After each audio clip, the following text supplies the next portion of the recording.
Samantala, tinapos na ang search and rescue operation sa gumuhong ginagawang gusali sa Angeles City matapos na wala nang matukoy na buhay sa ilalim ng guho. Yan ang ulat ni J.M. Thompson.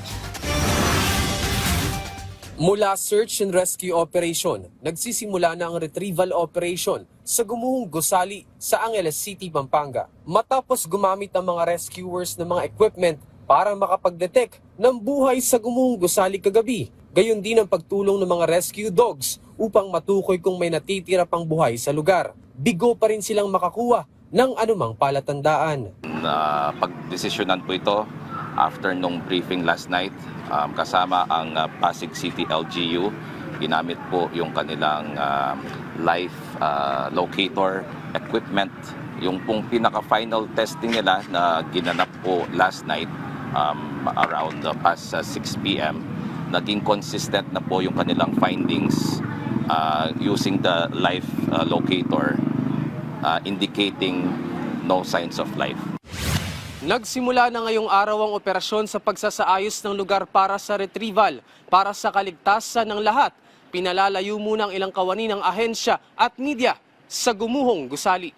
Para magbigay ng espasyo sa mga equipment pantanggal ng mga debris, una nilang gagawin ay ang mano-manong pagputol ng mga scaffolding at aalisin ang mga tipak ng semento. Sa oras na magkaroon ng hindi maayos na paggalaw habang ginagawa ang operasyon, ay pansamantala nila itong ititigil.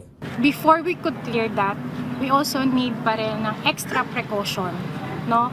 Because syempre kahit po sabihin na natin na wala ng life dyan, but there are still bodies.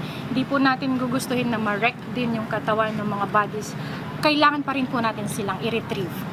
Ang ilang pamilya naman ng mga biktima ay patuloy na nag-aantay at nagbabaka sakali na makuha pa ng buhay ang kanilang kaanak. Naging emosyonal naman si Sahili matapos niyang linawin na ginagawa ng mga rescuers ang lahat para mailigtas sa mga biktima sa trahedya. Kasi wala pong ibang mas magandang pakiramdam na lahat po ng pagod namin mapapalitan ng buhay na maisisave namin. Hinihiling din ng otoridad ang kooperasyon ng mga kaanak na makipag-ugnayan sa kanila para ma-identify o ma-verify ang mga katawan na kanilang makukuha. Kasabay ng isinasagawang retrieval operations, gumugulong na rin ang investigasyon sa kaso. Binigyang diin din ng opisyal ang pananagutan ng establishmento, lalo't na pag-alamang may mga trabahador umanong natutulog sa loob ng ginagawang estruktura. Sa ngayon, hindi pa rin tumutugon ang owner at contractor ng gusali. J.M. Thompson para sa Pambansang TV sa Bagong Pilipinas.